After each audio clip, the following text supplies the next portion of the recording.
When a billionaire arrived home unannounced, he expected to find his kids playing with their toys, not calling the maid mommy. Flushed-faced, what he saw in that garden changed everything he thought he knew about love, family, and his late wife's last wish. This story will break your heart, and heal it too. Broken Heart Sparkles. It was a quiet morning at the Lancaster mansion, the kind of calm that felt almost sacred. The sun was just beginning to rise over the gardens, spilling gold over the marble fountains and trimmed hedges. Birds sang from the trees, and the household staff moved silently through the halls, following their usual morning routine. But that peace didn't last. Within minutes, the calm was shattered by the thunderous whirring of helicopter blades slicing through the sky. Everyone looked up. The guards rushed outside. The maids froze in the hallway. Even the gardener dropped his shears. Because there was only one helicopter that ever landed there, and it belonged to the man who owned not just the mansion, but half the city. Alexander Lancaster. A name that carried power and fear. No one expected him that day. Not the guards, not the staff, and especially not her. Billionaire Alexander Lancaster, one of the most powerful men in New York, had been away for almost 3 months, handling business mergers, investor meetings, and board takeovers across Europe. His official return was supposed to be next week. The mansion had been preparing for it, deep cleaning, redecorating, planning a formal welcome for him and his guests. But that morning, with no calls and no notice, Alexander decided to come home, unannounced, and not for business, but for something far more personal. Inside the helicopter, Alexander sat quietly as the city skyline disappeared behind him. His face, sharp and unreadable, showed no sign of fatigue, but his eyes told another story. They looked tired, lonely. Next to him lay a small wooden frame, a photo of 3 smiling children, Liam, Luke, and Lily, his triplets. They were 6 years old now, his pride and his greatest weakness. They were all he had left after tragedy struck his life 2 years ago. His wife, Eleanor Lancaster, had passed away unexpectedly. Her death left a void in him so deep that even the wealth he had built, the empire he had created, couldn't fill it. Since then, Alexander buried himself in work. He stayed away from the mansion, traveling endlessly, convincing himself it was all for his children's future. But deep down he was running away, running from the memories that haunted those marble halls. As the helicopter began to descend, he looked out the window at the sprawling estate below, the manicured lawns, the fountains, the giant oak tree his wife once loved. He remembered her laughter echoing under its branches. He remembered her voice saying, "Promise me, Alex, no matter how busy you get, never let work take you away from what truly matters." He had promised, but he hadn't kept that promise. The aircraft touched down on the private helipad beside the mansion. Dust and petals swirled through the air as the rotor slowed. The guards sprinted out to greet him, startled and unprepared. "Mr. Lancaster, we weren't expecting you, sir," one of them stammered. Alexander didn't reply. He just gave a curt nod, his sharp blue eyes scanning the property. Everything looked perfect, polished, almost too perfect. He grabbed his briefcase and stepped out, his shoes clicking against the stone path. His tailored suit looked immaculate, his expression unreadable. But there was something restless about him, a heaviness in his steps, a quiet urgency in the way he walked toward the mansion doors. He didn't tell anyone he was coming, not even the one person who had become the heart of this home in his absence. Her name was Clara. She wasn't just any maid. She had been with the Lancaster family since before the triplets were born. She was there when Eleanor went into labor. She was there when the babies took their first steps. And when the family lost Eleanor, Clara became the children's constant light in the darkness. She cooked their meals, taught them to tie their shoes, stayed up through their fevers, and comforted them through their nightmares. Every laughter that echoed through the halls these past 2 years came from Clara's patience, her songs, her warmth. In the absence of their mother, she had quietly become their everything. But to Alexander, she was just the maid. At least, that's what he told himself. As he entered through the tall glass doors, the familiar scent of jasmine and coffee hit him, the same scent Eleanor loved. For a brief moment, it almost felt like she was still there. But then he realized something strange. The house was unusually quiet. There was no sign of the usual morning routine, no footsteps, no chatter, no piano lessons echoing from the East Hall. He frowned. "Where is everyone?" he muttered under his breath. He loosened his tie and began walking through the marble hallway. His polished shoes echoed sharply with every step. As he passed by the children's playroom, he noticed something that made him stop. On the table lay a drawing, crayon and paper, messy and colorful. 3 children, holding hands with a woman. And above them, written in big, uneven letters, "Me, Luke, Lily, and Mommy Clara." Alexander froze. His chest tightened. Mommy Clara? He picked up the paper, staring at it in disbelief. Just then, he heard laughter coming from the garden, soft, genuine, innocent laughter. His children's laughter.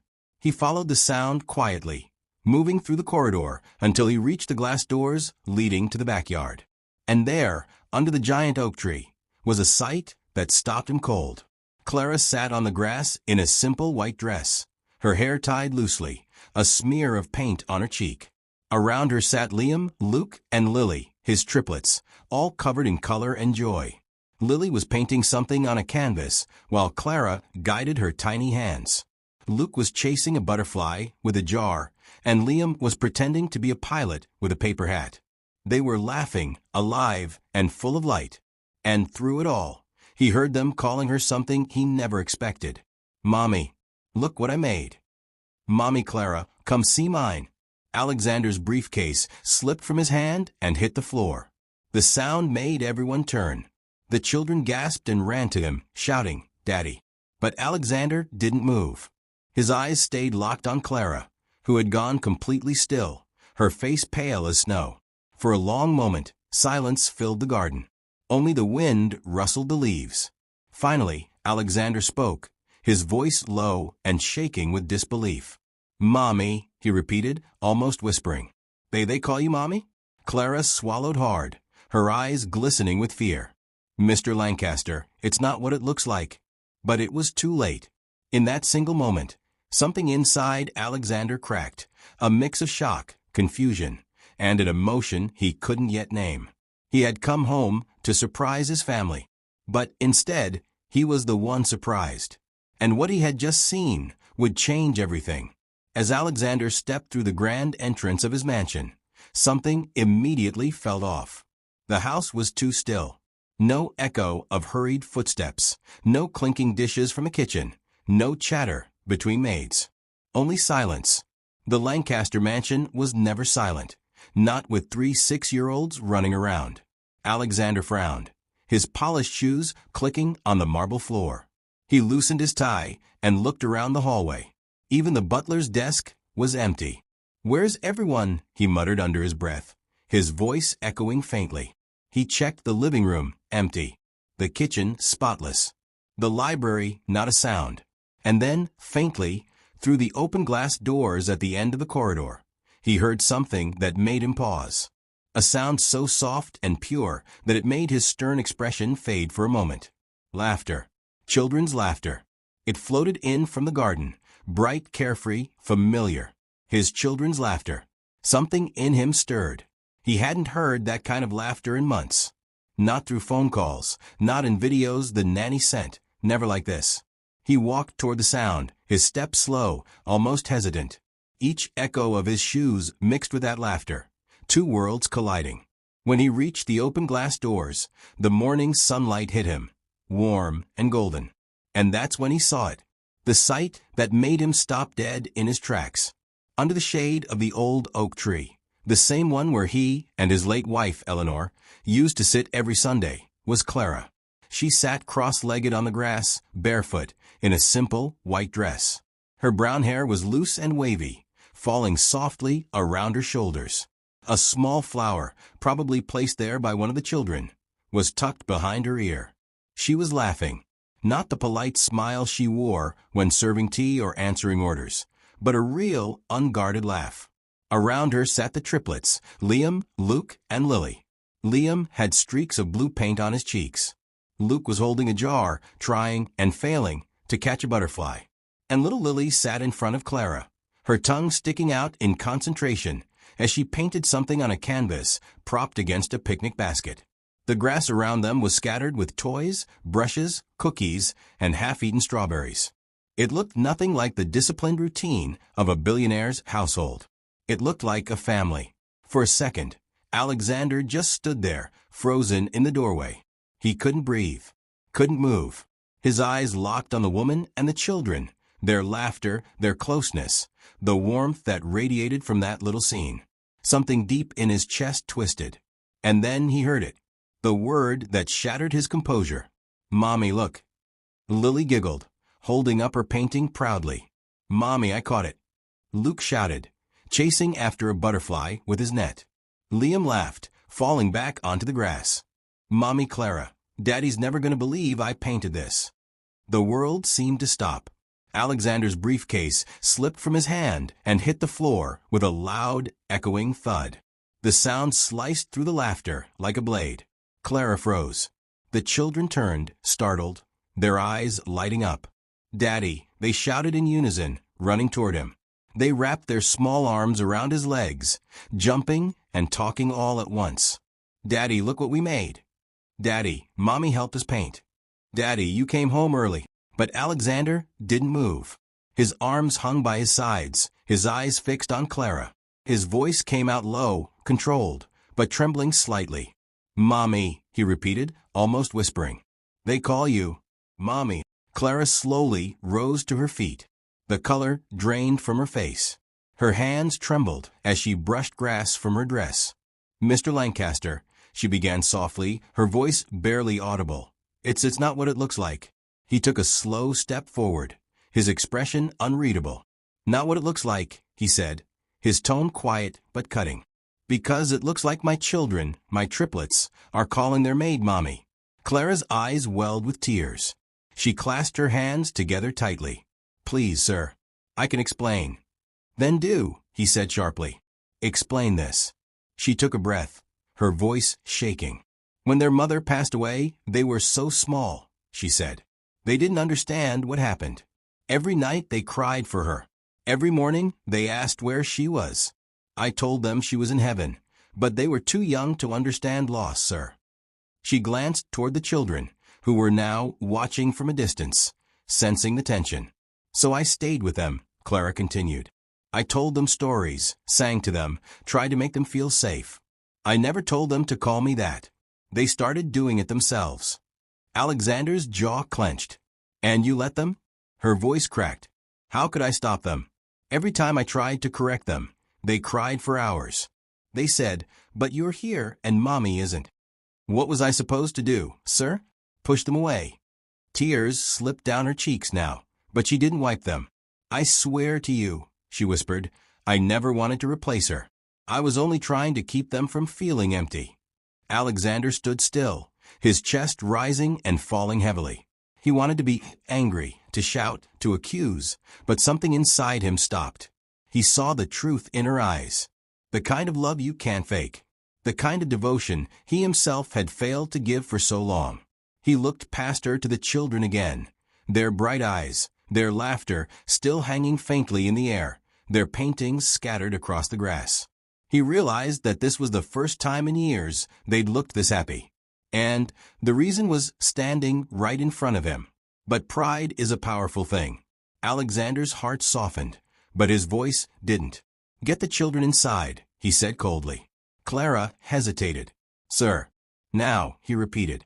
She nodded, swallowing hard. She called out gently to the triplets, forcing a smile. "Come on, my loves. Let's wash up before lunch." As the children ran ahead, still holding their paintings, Clara turned back toward Alexander one last time. "I'm sorry if I've overstepped," she whispered, "but I'd rather they feel loved than lonely." And with that, she walked inside, her white dress swaying softly behind her. Alexander stayed there in the doorway long after they were gone, staring at the empty garden. His hand tightened around the handle of his briefcase.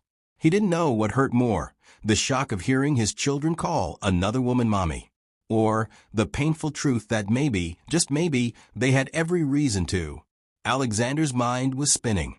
The laughter from moments ago was gone, replaced by a sharp, echoing silence that seemed to hang heavy in the air. How long had this been happening? Why were his kids calling the maid Mommy? What kind of household had this become in his absence? Every question felt like a knife twisting in his chest. He stood there, frozen under the weight of confusion and betrayal, watching as Clara tried to gather the paints and brushes scattered on the grass. The triplets were still smiling up at him, unaware of the storm brewing behind their father's calm exterior. Alexander forced a smile and knelt down to their level. "Why don't you three go inside with Mrs. Rose?" he said softly. "Daddy needs to talk to Miss Clara for a bit." "Can Mommy come too?" Lily asked innocently, holding Clara's hand. Clara's heart sank at the word. She opened her mouth to correct her, but Alexander spoke first. His tone was gentle, but tight. "No, sweetheart," he said. "Mommy Clara will come later." He forced the words through gritted teeth. The children didn't notice his tone. They nodded cheerfully and ran off toward the house, their tiny shoes tapping against the stone path. As the door closed behind them, the air shifted. The warmth, the laughter, the innocence, all of it vanished.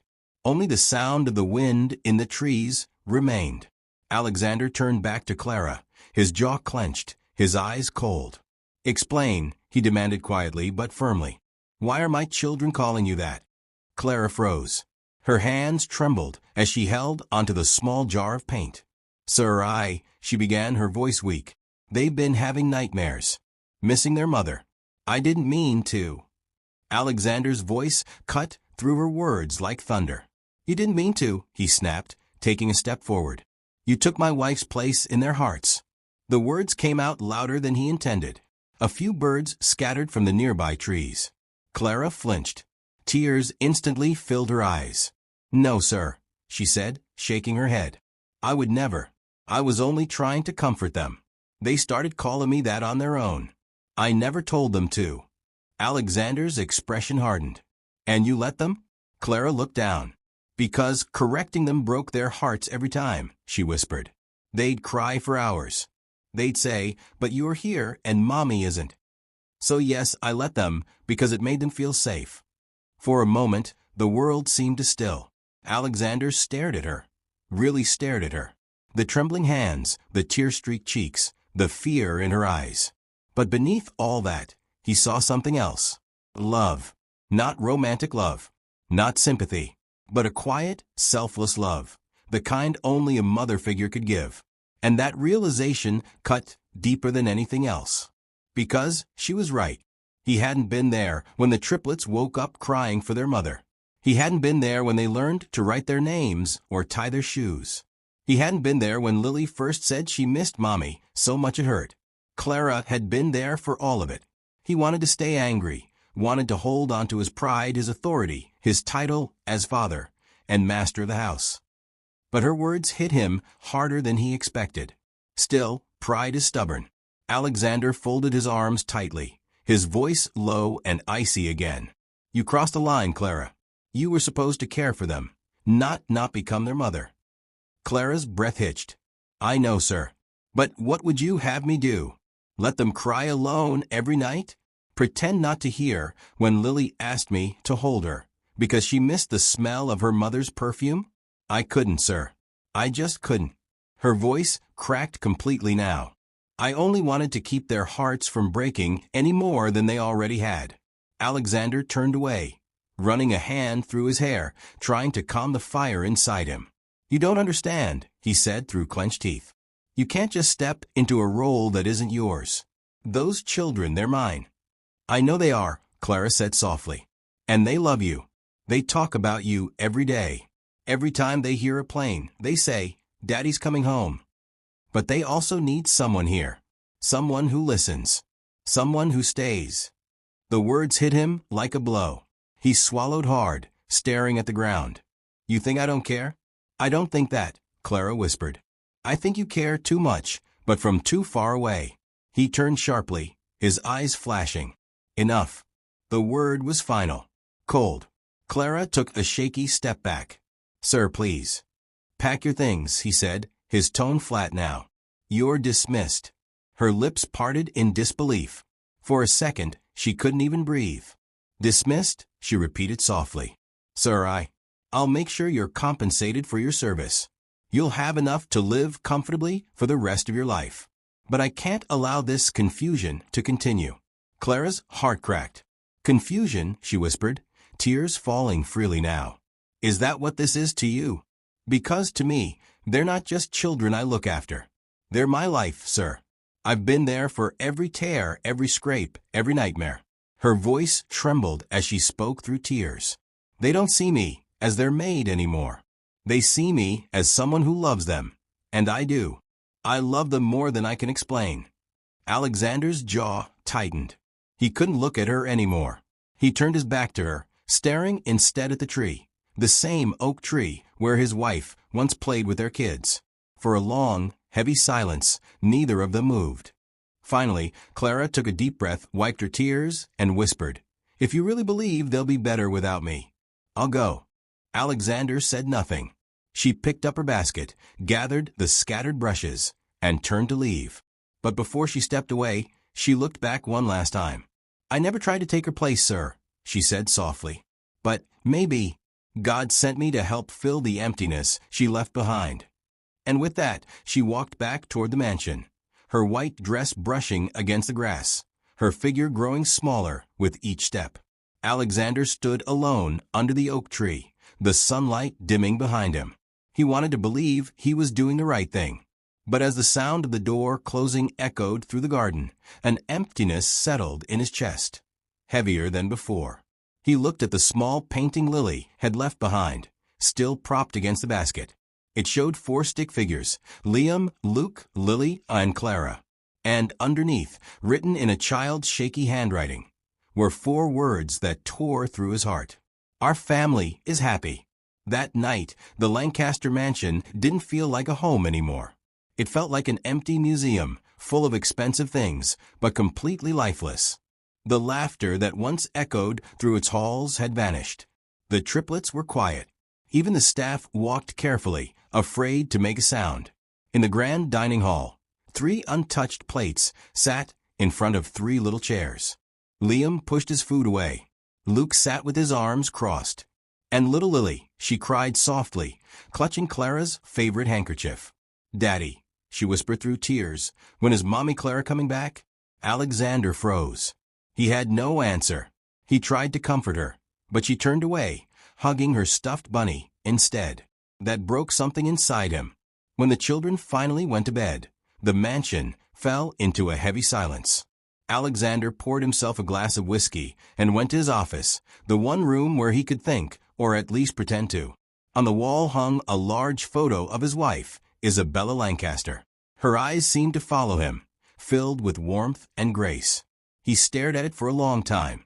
Did I do the right thing, Bella? He murmured. But of course, the photo said nothing. He sighed, rubbing his temples, guilt slowly creeping in. He remembered how Clara used to hum lullabies in the garden, how the kids' laughter would fill the air whenever she was around. And now it was all gone. Just as he reached for his drink again, a soft knock interrupted him. Come in, he said. The door opened. It was Mr. Harris, the family's butler for over 20 years. He looked uneasy, holding something in his hands. Sir, forgive me for disturbing you, he said quietly. But there's something you should see. Alexander frowned. What is it? Mr. Harris stepped forward and placed a brown folder on the desk. I found this in Madame Isabella's old chest. I thought it might be important. Alexander opened the folder and froze. Inside were several neatly folded letters, tied with a faded blue ribbon. He immediately recognized the handwriting. Isabella's. His heart pounded. He hadn't seen her handwriting in years. He picked up the first letter and began to read. Dear Clara, if anything ever happens to me, please promise you'll stay. The children love you, and you love them. You're the only one I trust to care for them when I can't. Tell them stories. Sing to them. Make sure they grow up happy, not lonely.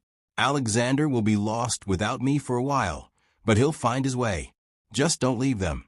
Love, Bella. Alexander's breath caught in his throat. He sat back in his chair, stunned. He read another one, written a few weeks later. Clara, you have such a kind heart. I see how the children look at you. If one day they call you mommy, don't stop them. It means they feel loved again. And if Alexander ever doubts you, remind him that I chose you." By the time he reached the last line, Alexander's eyes were wet. He pressed the letters against his chest, whispering, "You knew you always knew." All those months he had spent blaming Clara, accusing her of stealing a place in his children's hearts. He realized she hadn't taken it. She had been given it, by the very woman he loved most. A deep ache filled his chest. The weight of guilt pressed down on him like never before. He remembered the look on Clara's face when he fired her, the quiet dignity in her eyes, even when her world fell apart. He had hurt not just her, but his own children. Suddenly, he couldn't sit still. He stood, grabbed his car keys, and told Mr. Harris, "Get the car ready." But the butler smiled gently. "Already waiting, sir." The drive to Clara's apartment felt longer than ever, even though it was only 20 minutes away. The city lights blurred as he sped through the rain-slick streets, his thoughts a storm of regret and realization. When he finally reached her small building, he hesitated for a moment at the door. It was humble, a simple 2-room apartment with a tiny porch, the kind of place that smelled like warmth and home. He knocked softly. The door opened, and Clara appeared, her eyes red, her face pale from crying. When she saw him, she froze. "Mr. Lancaster," she said quietly, "please, if you're here too." He cut her off, his voice softer than she'd ever heard. "Clara, I found the letters." Her lips parted, but no words came. She looked down, tears instantly welling in her eyes. "I shouldn't have fired you," Alexander continued, stepping closer. "I shouldn't have doubted you." He reached into his coat and pulled out one of the letters. "She trusted you, Clara. She chose you for them. And I was too blind to see it." For a long moment, there was silence. Only the soft sound of rain tapping against the windows. Then, something broke in her. Clara covered her mouth, trying not to sob. "I never wanted to replace her," she whispered. "I only wanted to protect what she loved most." Alexander's voice trembled. "And you did. You protected them and me." Then, something happened no one had ever seen before. The billionaire, Alexander Lancaster, bowed his head. "I'm sorry," he said quietly, "from the bottom of my heart." Clara shook her head, wiping her tears. "You don't have to apologize, sir." But he stopped her gently. "No, I do. Because I finally understand what love looks like. It's not just blood or marriage. It's care. It's sacrifice. It's you." She couldn't speak. Finally, he smiled faintly. "Please come home. The children need you." Her lips quivered. "And you?" He met her eyes, honest, sincere, full of gratitude. "I think I do too." As they stood there, the rain began to lighten outside, replaced by the soft golden hue of dawn. For the first time in years, Alexander felt something he hadn't felt since Isabella's passing: peace. And when Clara finally nodded and whispered, "Okay," it felt like the mansion, and their hearts, might finally become a home again. A week later, the Lancaster mansion felt alive again. The heavy silence that had hung over it was gone, replaced by laughter, warmth, and the sweet sound of children's voices echoing through the halls. Outside, the helicopter blades stirred the morning air once more, but this time, not with tension or surprise. This time, they marked a new beginning.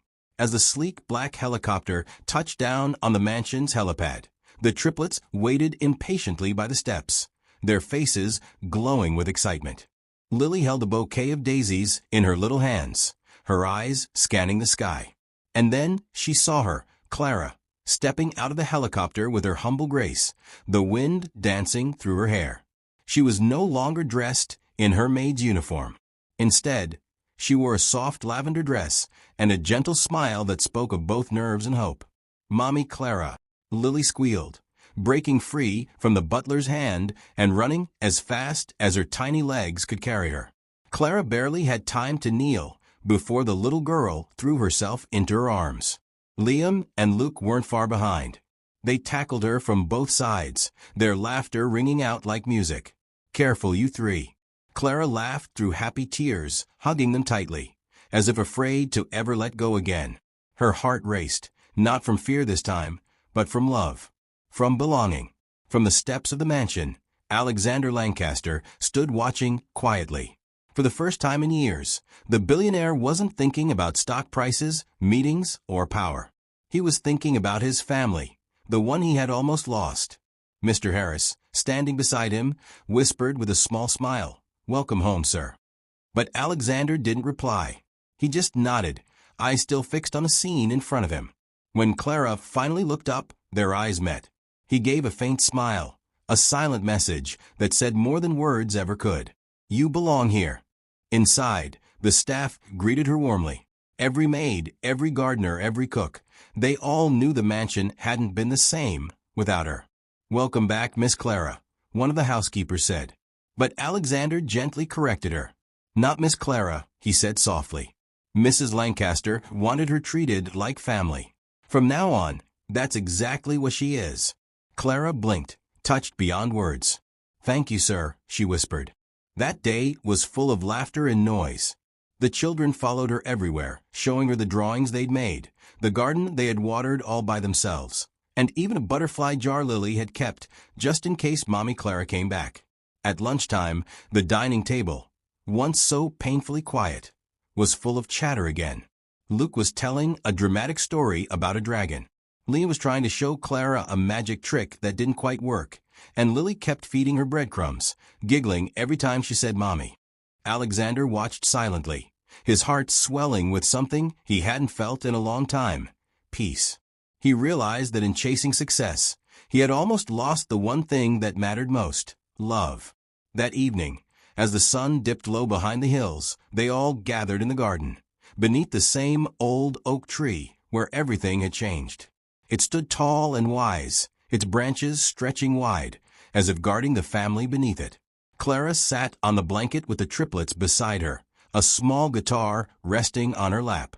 The moment her fingers brushed the strings, the first soft notes of a lullaby filled the air. The same song Mrs. Lancaster used to sing every night before bed. The melody was gentle, timeless, and full of memory. Lily hummed along softly. Liam rested his head on her shoulder. Even Luke, the most restless of them all, sat quietly, watching the golden sky fade into pink and orange. Alexander stood a few feet away, his hands in his pockets, simply observing. And for the first time since his wife's passing, the pain in his chest didn't hurt quite as much. He felt her presence in that music, in the laughter of the children, in Clara's soft voice, in the way the evening light fell across their faces. Maybe, he thought, this was Isabella's plan all along, to make sure their children were never alone, to send someone who could love them just as fiercely as she did. He sat down beside them, his expensive suit brushing the grass, and the children's eyes lit up. "Daddy, sing with us," Lily begged. Alexander chuckled. "You don't want to hear your old man sing, trust me." But the triplets insisted, and soon even he joined in, his deep voice clumsy but full of warmth.